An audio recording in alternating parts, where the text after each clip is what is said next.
자, 조 변호사입니다. 아까 영상에 이어서 How do I? 어찌하나요?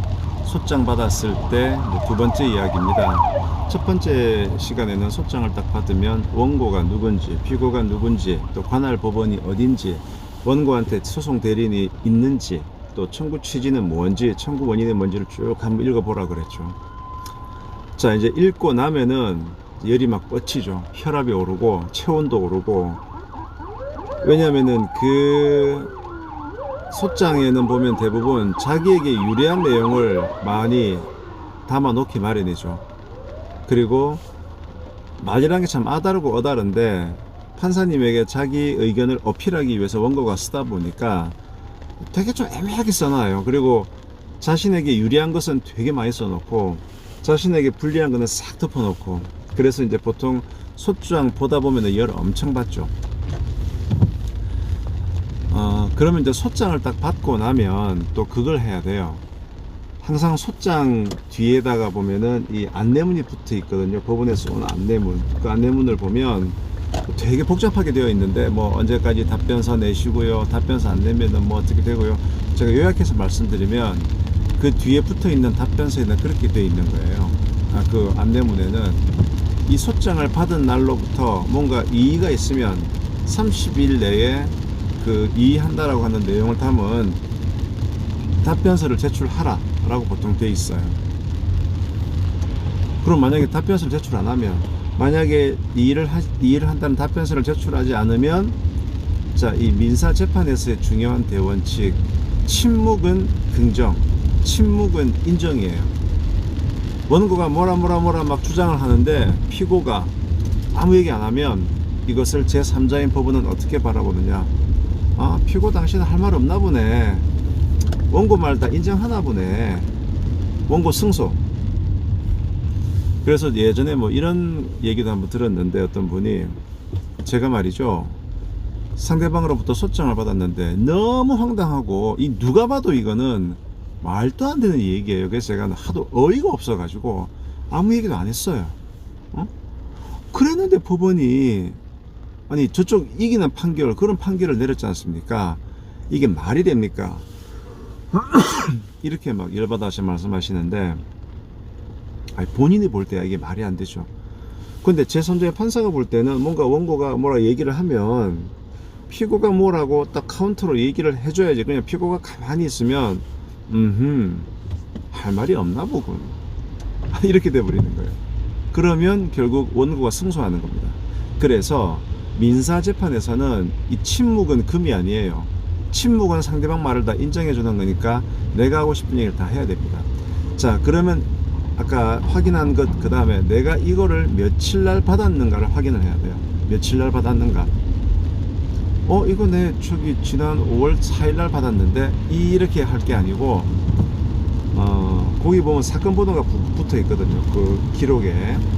법원에서 온 거 뭐 2020 가합 뭐 무슨 몇 호 사건, 그게 다 사건 번호가 붙어 있어요. 서울중앙지방법원. 그러면 대법원 사이트를 일단 들어가세요. escort.go.kr 대법원 사이트에 들어가면 나의 사건 검색이라는 란이 있어요. 그 칸을 딱 들어가세요. 그 칸을 들어가면 사건 번호 치고 그 사건 당사자 이름, 원고나 피고 중에 한 명 치고 거기 있는 보안 문자 딱 치면, 그거는 인정서도 필요 없어요. 딱 치면은 그 사건에 대한 전체적인 리스트가 쭉 떠요.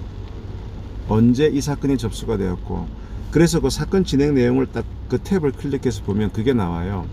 요 소장이 언제 나에게 배달되었는가가 딱 표시가 되어 있어요. 그 날짜가 중요한 거예요. 원래 이렇게 법원에서 뭔가 날라올 때는 우편 집배원 아저씨가 그걸 들고 오거든요. 처음에 올 때. 처음에 와서 그거를 딱 주고 사인 받아가요. 그래서 보통 우리 택배에서 받듯이 내가 직접 받아서 사인하면은 이제 내가 언제 받았는가 기억을 하는데, 만약에 우리 회사로 청구가 되었다. 근데 회사의 직원들이 되게 많잖아요. 뭐 알바생들도 있고. 그러면 이제 근데 마침 그 집배원이 오셔가지고 알바생을 딱 보고, 이 회사 맞죠? 직원 맞죠? 자, 이 회사 지금 법원에서 지금 등기 왔습니다 라고 사인하라 그래요.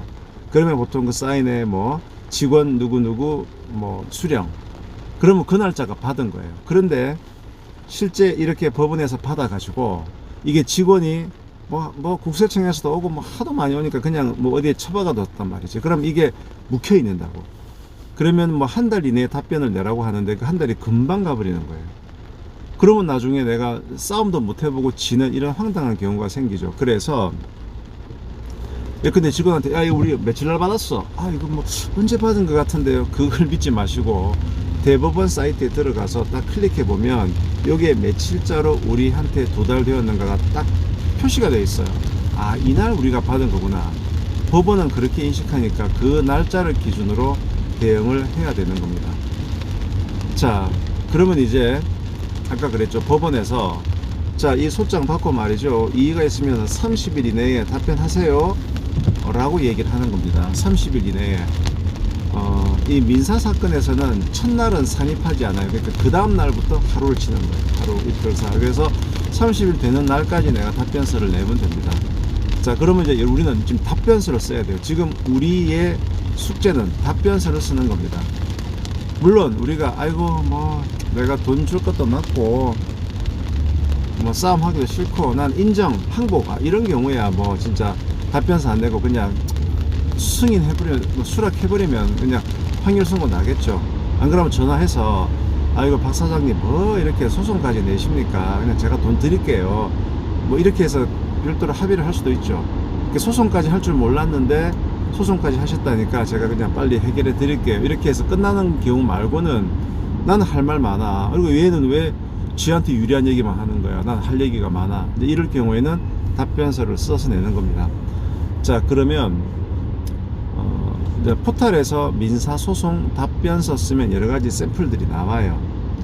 근데 답변서를 쓰는 게 중요한데 답변서는 일단 이렇게 쓰는 겁니다. 답변서라고 쓰고 원고 누구다 피고 누구다 그거는 그대로 뺏기면 되는 거고 아까 소장이라는 게 그랬다 그랬죠. 소장이라는 게 두 가지가 있었어요. 청구 취지, 청구 원인. 청구 취지는 내가 요거를 원합니다 라고 하는 결론인 거고 청구 원인은 내가 요 결론을 요구하는 이유가 뭐다. 이런 이유가 있기 때문에 그렇다라는 게 청구 원인이었죠. 그럼 답변이라 하면 똑같아요. 청구 취지에 대한 답변을 해야 되고 청구 원인에 대한 답변을 해야 돼요. 그래서 보통 청구 취지에 대한 답변이라고 쓰고 또 청구 원인에 대한 답변 이 두 항목을 채우는 겁니다. 그럼 청구 취지에 대한 답변은 저 사람이 뭐 해가지고 나에게 돈을 피고 나온 거에게 돈 1억 원을 지급하라 요 판결을 구합니다. 이게 청구 취지였잖아요. 그러면 우리가 만약에 그것을 인정할 수 없으면 간단해요. 원고의 청구를 기각한다. 기각은 날리는 거죠. 원고의 청구를 그러니까 청구 취지에 대한 답변은 원고의 청구를 기각한다 라는 판결을 구합니다. 이렇게 딱 쓰는 거예요. 자, 그 다음에는 그렇게 청구 취지에 대한 답변은 짧아요. 그 밑에 청구 원인에 대한 답변 저쪽에서 막 여러가지 말을 썼죠. 이만저만하고 이만저만해서 이렇다. 그러면 여기서 청구 원인에 대한 답변 잘 써야 돼요. 우선은 우리가 답안지를 쓸 때 문제지가 뭔지를 잘 보고 해야 되잖아요. 이 사람이 지금 나에 대해서 어떤 점을 지적했는지를 그러니까 내가 화난다고 내 얘기만 쓰는 것이 아니고 이 답변서 쓸 때는 항상 그 청구 원인을 일단 그대로 쭉 펼쳐놓고 카피를 하든가 안 그러면 그거를 좀 수고스럽겠지만 타이핑을 해서 올려놓고 그 문장마다 내가 하고 싶은 얘기를 밑에 한번 달아보는 거예요. 그러니까 그게는 거짓말도 있고 부풀린 것도 있으니까 그 문장마다 내가 하고 싶은 얘기를 밑에만 계속 달아보는 겁니다. 그러니까 일일이 다 반박을 하다 보면 이제 얘가 얼마나 거짓말을 많이 하는지 그리고 내가 하고 싶은 얘기가 좀 정리가 되거든요. 결국 그 반박을 육하 원칙에 따라 쭉 쓰는 겁니다. 그래서 청구 원인에 대한 답변을 물론 이제 변호사가 쓸 수도 있겠지만은 사실관계는 변호사가 아닌 내가 더 잘 아니까 그것을 이제 쓰는 것은 한번 해볼 만한 일이죠. 자, 그래서 이제 청구 원인에 대한 답변까지 쓰면 되는데 여기서 이제 한 가지 더 문제는 한 달 이내에 쓰라고 하는데 나 한 달 이내에 좀 준비가 안 돼. 받아가지고 우왕좌왕 하다 보니까 이럴 때 어떻게 하지? 또는 의도적으로 내가 좀 소송을 늦게 진행하고 싶어. 이런 소송의 지연 전략 이런 것들은 다음 시간에 제가 또 설명을 드릴게요.